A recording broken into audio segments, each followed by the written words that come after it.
ఓం ప్రేక్షకులకు నమస్కారాలు. ఓం నమ శివాయ. కదా వా కైలాసే కనకమణి సౌదే సహ గణై విభో గణే రవసాన్ శంభోరాగ్రే స్ఫటఘటితమూర్ధాంజలి పుటహాం విభో సాంబా స్వామిన్ పరమశివ పాహితి నిగదన్ విదాదృతానాం కల్పానాం క్షణమివ వినేష్యామి సుఖతః. కదా ఎప్పుడు అన్నటువంటి జగద్గురు శంకరాచార్యుల వారు దీంట్లో ప్రశ్న ఇస్తూ ఆ జగద్గురు శంకరాచార్యులైనటువంటి వారి పాదపద్మాలకు శతకోటి వందనాలు చెప్తూ ప్రతి మనకు 5 శ్లోకాల్లో కూడా ఎంతో జ్ఞానాన్ని చెప్పినటువంటి శివానంద లహరిలో పవిత్రమైనటువంటిది, ఉన్నతమైనటువంటిది, కైలాసగిరిలో నివసించినటువంటి వాడు ఆ సాంబశివుడు, ఆ శివ, ఆ భోలాశంకరుడు.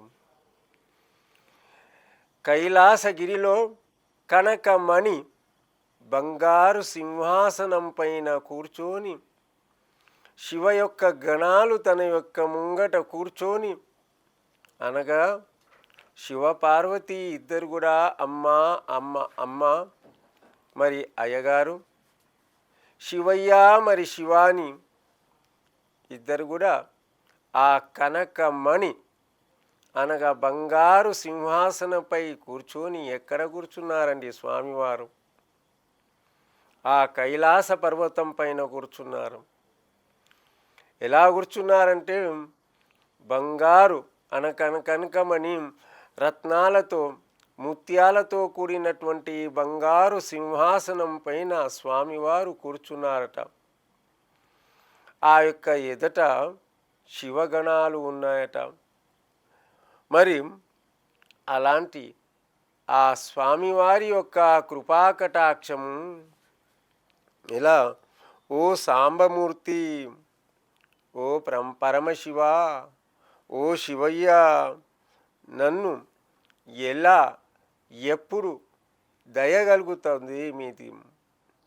నా పైన కృప ఎప్పుడు కలుగుతుంది?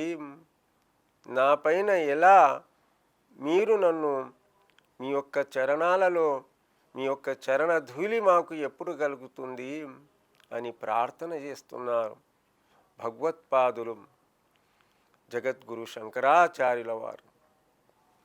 అసలు వారే జగద్గురు శంకరాచార్యులంటే సాక్షాత్తు శివుడు. సాక్షాత్తు శివుడు అంటే సాక్షాత్తు దక్షిణమూర్తి యొక్క అవతారమే, ఆ పరమశివుని యొక్క అవతారమే జగద్గురు శంకరాచార్యుల వారు. కేవలం ఆ శివుని యొక్క జటాధారలలో ఉన్నటువంటి ఆ పొడవైనటువంటి జటాధారలు పైన ఉన్నటువంటి గంగాధారతో ఉన్నటువంటి ఆ స్వామివారైతే జగద్గురు శంకరాచార్యుల వారి యొక్క దర్శనాన్ని మనం చూసినట్లయితే మనమైతే ఈ యొక్క కలియుగంలో ఇప్పుడు ఈ సందర్భాల్లో మనమైతే దర్శనం చేసుకోలేదండి. కానివ్వండి, వారి యొక్క పటాలు కానివ్వండి, వారి యొక్క విగ్రహాలు కానివ్వండి చూస్తే ఆ జగద్గురు శంకరాచార్యుల వారు ఎలా ఉన్నారు? కేవలం మాత్రం కాషాయ దుస్తులు వేసుకొని మరి ఆ యొక్క నుదటిపైన భస్మముతో విభూతితో ఎప్పటికి కూడా వారు విభూతి వేసుకొని తన యొక్క శిరస్సులో కేశాలు లేకుండా ఆ శిరస్సు పైన తన యొక్క ఏదైతే కాషాయ వస్త్రం ఉందో ఆ వస్త్రంతో కట్టుకొని తేడా ఉన్నటువంటి ఆ శివునికి ఈ శివునికి ఉన్నటువంటి తేడా ఒకటి, అనగా సాక్షాత్తు శివుడు ఆ భగవత్పాదులైనటువంటి వారు చెప్తున్నారు, ఆ కైలాసంలో ఉన్నటువంటి శివయ్య, మీ యొక్క దర్శన సౌభాగ్యం ఎప్పుడు కలుగుతుందయ్యా? దర్శన సౌభాగ్యం కదా ఎప్పుడు అన్నటువంటి విషయాన్ని చాలా గొప్పగా చెప్తున్నారు. అనగా ఇది వారి కోసమా మన కోసమా అన్నటువంటి విషయాన్ని మనం తెలుసుకోవాల్సినటువంటి విషయం. దీని ద్వారా మనం తెలుసుకోవాలి. సామాన్యమైనటువంటి మానవులకు మానవుని యొక్క రూపంలో వచ్చినటువంటి అనేకమైనటువంటి రూపాలు, అవతారాలు అనేకమైనటువంటి ఉన్నాయి. అలాగనే ఆ సామాన్యమైనటువంటి మానవులకు కావలసినటువంటి ఏదైతే ఉందో, ఎలాంటి నేను నా యొక్క గుణాలు ఉన్నాయో, ఎలాంటి నా మనస్తత్వం ఉందో, ఎలాంటి వ్యక్తినో దాన్ని అంతే కూడా మీ యొక్క కరముల యందు, మీ యొక్క చేతుల్లో పెట్టాను నేను. నన్ను రక్షించి మీ యొక్క దర్శన సౌభాగ్యం కలిగించడమే మీ యొక్క కర్తవ్యం. నాది మేము ధ్యానము చేయడము, మీకు పూజించడము, మీకు అర్చన చేయడం అది కేవలం నా ధర్మం. అనగా ఇది ప్రతి వ్యక్తికి సంబంధించినటువంటి పవిత్రమైనటువంటి మహాశ్లోకం. కైలాసవాస, ఓ గిరివాస, కైలాసములో ఉన్నటువంటి వారు ఎవరైనా హిమాలయ పర్వతాలకు, కేదార పర్వతం కానివ్వండి, హిమాలయ పర్వతాలు ఏది శంభో శంకర ఏదైతే శివుని యొక్క శివలింగం ఉన్నటువంటి ఏది చల్లటి వాతావరణంలో ఉన్నటువంటి ఏదైతే క్షేత్రం ఉందో, పవిత్రమైనటువంటి ఆ యొక్క క్షేత్రములో ఉన్నటువంటి ఆ యొక్క క్షేత్రాలకు వెళ్తాం. కానివ్వండి, కైలాసానికి మాత్రం ఇంతవరకు ఆ కైలాసం యొక్క ప్రదక్షిణ మాత్రమే చేయడానికి ప్రతి వ్యక్తి ప్రయత్నం చేస్తుంటారు. ఆ కైలాస శిఖరానికి మాత్రమే దర్శనం చేస్తాము. కానివ్వండి, కైలాసంలో ఉన్నటువంటి ఆ యొక్క స్వామి యొక్క దర్శనం ఎప్పుడు కలుగుతుంది? సాక్షాత్తు జగద్గురు శంకరాచార్యుల వారు కూడా వారి యొక్క చివరి స్వారిగా వారు కేదార్నాథ్ యొక్క గుహల్లో వెళ్ళిపోయారు. అనగా పర్వతాల్లో ఉన్నటువంటి ఉన్నతమైనటువంటి పర్వతం ఏదైతే ఉందో, హిమాలయ పర్వతాలు ఏవైతే ఉన్నాయో, ఆ హిమాలయ పర్వతాల్లో ఉన్నటువంటి హిమవంతుని యొక్క పవిత్రమైనటువంటి పుణ్య రాశి అయినటువంటి ఆ అమ్మ జగదంబ, ఆ పార్వతీదేవి అక్కడ తపస్సు చేసినటువంటి పవిత్రమైనటువంటి గుహాలు అన్నీ కూడా కనబడుతుంటాయి. అనగా ఇక్కడ ఆ కైలాసవాసుడు, ఆ శివశంకరుడు ఆ యొక్క దివ్యమైనటువంటి భవ్యమైనటువంటి కైలాస పర్వతములో ఉంటాడన్నటువంటి మనం అనేకమైనటువంటి గ్రంథాల్లో మనం చదువుకుంటున్నాము, చూస్తున్నాము. జగద్గురు శంకరాచార్యుల వారు కూడా అదే అంటున్నారు. ఆ యొక్క కైలాసములో ఉన్నటువంటి కైలాసవాస, ఓ శివయ్య, అమ్మ జగజ్జనని జగదీశ్వరి, సాంబా అన్నటువంటి పదాన్ని ఇక్కడ ఉపయోగించారు. సాంబా శివయ్య అనగా సంకటాలను తీసివేసి, కష్టాలను తీసివేసి, హరే కృష్ణ ఏంటిది శివ శివ శివ అన్నటువంటిది. శంకర హర శంకర భోలా శంకర, ఓ సాంబ శివయ్య. ఆ యొక్క పార్వతితో కూడినటువంటి ఆ గౌరీదేవితో కూడినటువంటి నీవు అక్కడ ఉన్నావు. నీ యొక్క దర్శన సౌభాగ్యం ఎలా లభిస్తుందన్నటువంటి విషయానికి చెప్పినటువంటి పవిత్రమైనటువంటిది, చాలా గొప్పదైనటువంటిది. అనగా కైలాసం వెళ్ళాలంటే ఎంత ఉంటుందండి? అక్కడ ఎలాంటి వాతావరణం ఉంటుందండి? చాలా చలిపులిగా ఉంటుంది. చాలా దట్టమైనటువంటి అడవిలో ఉన్నటువంటిది. అక్కడ సామాన్యంగా వెళ్ళడానికి ఎవరి కూడా అసలు అక్కడ వెళ్ళలేము కూడా. అనగా సాక్షాత్తు శివయ్య మన వద్దనే ఉన్నాడు. ఆ శివయ్యకు మనం ఏం చేస్తున్నామంటే, మనము జగద్గురు శంకరాచార్యుల వారు ఏమంటున్నారంటే, కైలాసంలో ఉన్నటువంటి శివయ్య ఇక్కడ వచ్చేసి మమ్ము సామాన్యమైనటువంటి వ్యక్తులకు కూడా దర్శనం ఇవ్వాలి. మేము అక్కడ వెళ్ళడం కాదు, వస్తున్నారు. ఆ స్వామివారు తప్పకుండా వచ్చి భక్తులను కాపాడడానికి సిద్ధంగా ఉంటారు. ఆ స్వామివారు శివుడు తప్పకుండా తన యొక్క శిష్యులను రక్షించడానికే తప్పకుండా వస్తాడు, రక్షిస్తాడు. అనగా మనము ఎలా దర్శించుకోవాలి, ఎలా ఉండాలి. అక్కడ కైలాసం హిమాలయ పర్వతాలు వెళ్తుంటే చూడండి ఎలాంటి అక్కడ ప్రకృతి పరమైనటువంటి అక్కడ ఎలా ఉంటుందండి, చలి ఉంటుంది అక్కడ మొత్తం ఏంటిది, చాలా భయంకరమైనటువంటి వాతావరణం ఉంటుంది. అలాంటి వాతావరణంలో కైలాస పర్వతంలో ఏదైతే ఉందో దాన్ని దర్శించడం ఎంత గొప్పదైనటువంటి విషయం. ఆ విషయాన్ని మనకు జగద్గురు శంకరాచార్యుల వారు ఎక్కడ మల్లికార్జుని యొక్క శ్రీశైల దివ్యమైనటువంటి భవ్యమైనటువంటి ఏదైతే జ్యోతిర్లింగం ఉందో అక్కడ రచించిన శ్రీ శివానంద హరి అన్నటువంటి మహా మంత్రముతో కూడినటువంటి అయితే పవిత్రమైనటువంటి శివానందలహరి అన్నటువంటి దాంట్లో చెప్పినటువంటి శ్లోకంలో ఏంటిదంటే ఇక్కడ శివయ్య ఈ యొక్క మల్లికార్జున స్వరూపంలో నీవు ఉన్నావయ్యా. అనగా ఇక్కడ నిత్యము ప్రతినిత్యము లక్షలాది భక్తులు వచ్చేసి స్వామివారికి దర్శనం చేస్తుంటారు. చూడండి ఒక ఉదాహరణ చూసుకుందాం మనం.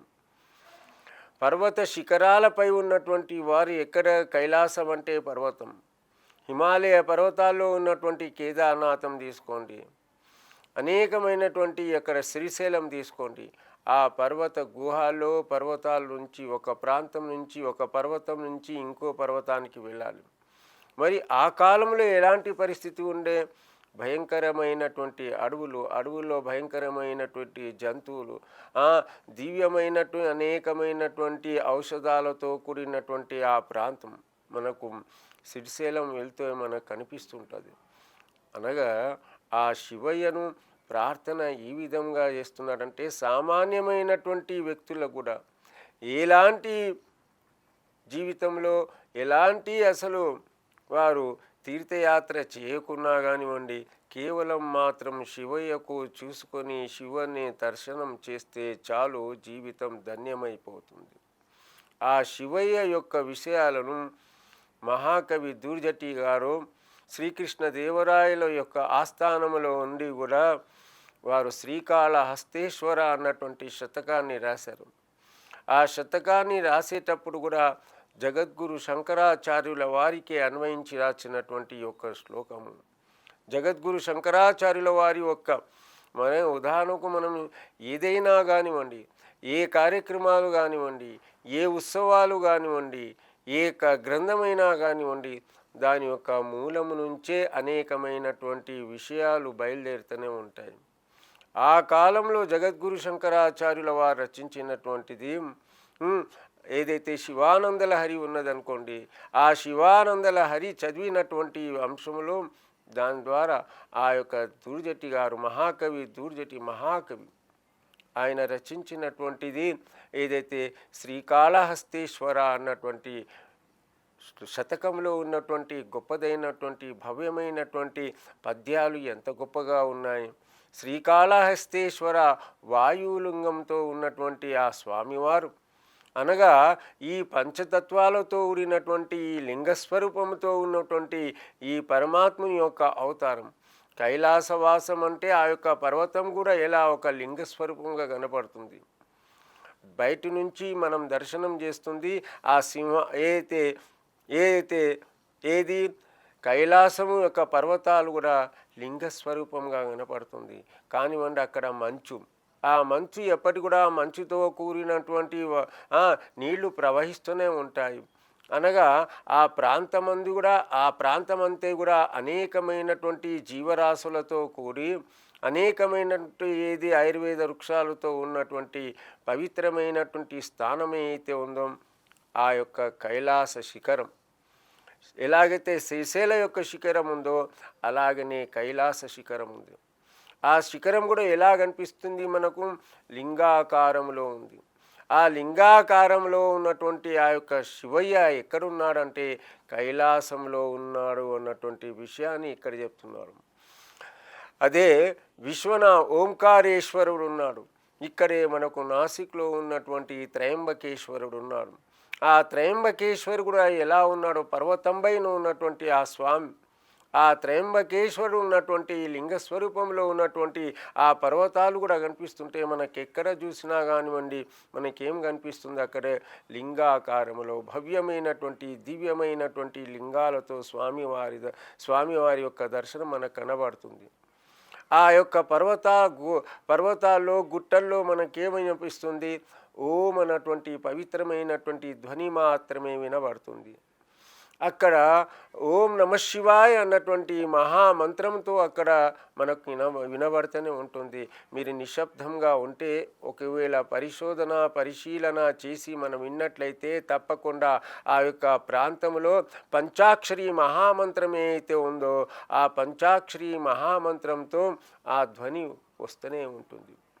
సిరిశైలంలో మనం వెళ్ళినట్లయితే ఆ సిరిశైలంలో కూడా ఆ పాతాళ గంగమ్మ కృష్ణానది ఎప్పుడైతే ప్రవహిస్తుంటుందో ఆ తరంగాలు ఏవైతే పోతుంటాయో ఒక లయబద్ధంగా వెళ్తుంటుంది. ఓం అన్నటువంటి పవిత్రమైనటువంటి బీజాక్షరంతో ప్రవహిస్తుంటుంది. ఇక్కడ ఒకవేళ గోదావరి నది మనం చూసినట్లయితే ఆ నది కూడా మనకు అలాగనే ప్రవహిస్తుంది. అంతేకాదండి, వారణాసిలో మనం చూసినట్టయితే ఆ గంగ ఎక్కడి నుంచి అయితే హిమాలయ పర్వతాల నుంచి వస్తుందో ఆ గంగ కూడా ప్రవాహం వెళ్తూ ఒక పవిత్రమైనటువంటి ధ్వని చేస్తూ వెళ్తుంది. అనగా ఈ యొక్క కైలాసవాసుడైనటువంటి స్వామి పైన ఉన్నటువంటి ఆ యొక్క స్వామి అంటే లింగాకారంలో ఉన్నటువంటి ఈ యొక్క భూగోళంలో ఉన్నటువంటి ఎక్కడైతే ఉందో ఆ స్వామి అంతే కూడా లింగాకారంగా ఉన్నటువంటి విషయాన్ని మనం అక్కడ సూక్ష్మ రూపంలో విశాలమైనటువంటి రూపంతో దాన్ని మనం తెలుసుకోవచ్చు. అంటే ఈ ప్రపంచమే కాదు, ఈ భూమి ఒక లింగాకారంగా, ఈ సముద్రం ఒక లింగాకారంగా, వాయువు ఒక లింగాకారంగా, జలము ఒక లింగాకారంగా, అనగా ఇక వాయులింగమని, జలలింగమని, అగ్నిలింగమని, అరుణాచలంలో అగ్నిలింగమని, వాయులింగమని, జలలింగమని అయితే ఉందో పవిత్రమైనటువంటి స్వామివారి యొక్క రూపం ఏది లింగాకారంలో ఉంది. అలాగనే కైలాసంలో ఉన్నటువంటి ఏదైతే స్వరూపం ఉందో ఆ లింగాకారం చోట ఆ స్వామివారికి దర్శనం బయట నుంచే చేసుకుంటే మన జీవితాలు ధన్యమైపోతాయి. బయట నుంచి ఆ యొక్క స్వామివారి యొక్క పర్వతాలపైన మనం వెళ్ళలేము కానివ్వండి, అక్కడ బయట నుంచే కేవలం ప్రదక్షిణతో చేసి వస్తుంటారు అదృష్టవంతులైనటువంటి వ్యక్తులు. అనగా అదృష్టం ఉంది, ఆ కైలాసవాసుని యొక్క దర్శనం చేసుకోవాలంటే ఆ దుమ్ము ధూళి అంటే స్వామివారి యొక్క ఉన్నటువంటి పవిత్రమైనటువంటి ఉన్నతమైనటువంటి ఆ స్వామివారి యొక్క శిఖరం పైన ఉన్నటువంటి ఏదైతే ఉందో అదే కైలాస పర్వతాలు అంటారు. అనగా ఆ పర్వతం నుంచే వచ్చినటువంటి ఏదైతే గంగాజలం ఉందో, ఆ పర్వతం నుంచి వచ్చినటువంటి ఏదైతే జలధార ఉందో ఆ జలధార అంతే కూడా, ఆ జలం అంతే కూడా ప్రతి వారికి ఎలా ఉపయోగపడుతుంది? ఆ జలముతోనే ప్రతి వ్యక్తి యొక్క జీవితం సాగుతుందండి. అనగా ఏదైతే కైలాసం నుంచి కానివ్వండి, లేదా సిరిశైలం నుంచి కానివ్వండి, లేదా త్రయంబకేశ్వరు ఇక్కడైతే గోదావరి నది ఎక్కడి నుంచి అయితే పుట్టిందో, అనగా చెప్పే అర్థం ఏంటి అంటే గంగా నదికి మనం ఏమంటాము, ఆ హిమాలయ పర్వతాలతో వచ్చినటువంటి ఏదైతే గంగధార అవుతుందో దానికి మనం జీవనది అంటుంటాం. ఎందువలన జీవనది అంటున్నాం అనగా ఎల్లకాలం కలకాలం ఆ యొక్క జీవనది ప్రవహిస్తూనే ఉంటుంది, దానికి మృత్యు అంటూ లేదు, అది ఏనాటి కూడా ఎండిపోదు. అందువలన దానికి మనం జీవనది అని పేరు పెట్టాం. చూడండి, ఆ ఏంటిది, ఒకవేళ కాశీలో మనం వెళ్ళినట్లయితే ఆ స్వామివారి యొక్క మధ్యలో శివలింగం ఉంటే అటుపక్క శ్మశానం ఇటుపక్క శ్మశానం, అనేకమైనటువంటి వ్యక్తుల యొక్క శవాలను దహనం చేస్తూ ఉంటారు, మరి ఆ యొక్క గంగలో విసర్జనం చేస్తూనే ఉంటారు.